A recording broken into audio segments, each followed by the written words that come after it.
vers la fin février, le bruit a couru que nous allions recevoir des colis. Alors évidemment, ça paraissait curieux puisque nous n'avions plus de nom. Donc on ne voyait pas très bien comment on aurait pu nous envoyer des colis. Mais en fait, c'était des colis distribués par la Croix-Rouge et distribués évidemment de façon anonyme.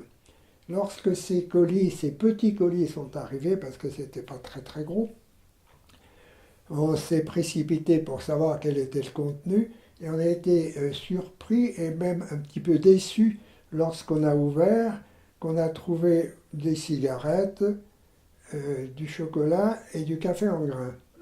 Bon, inutile de dire que le café en grains, on ne pouvait pas s'en servir, le chocolat à la rigueur, on pouvait le manger, mais on s'est rendu compte très vite que ce qu'on nous avait fourni, c'était une monnaie d'échange d'une valeur incroyable.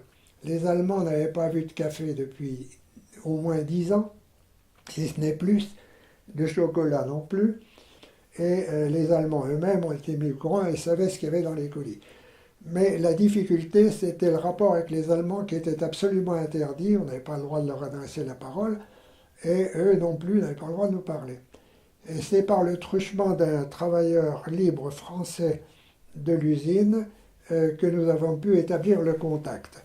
Alors, lui nous demandait des petites quantités de café qu'il arrivait à troquer contre des tickets de pain. Ces tickets de pain, il achetait du pain et un pain à la fois, il nous le donnait en douce. Évidemment, il ne fallait absolument pas qu'il se fasse prendre non plus, parce que pour lui, la sanction aurait pu être le transfert à Dachau directement.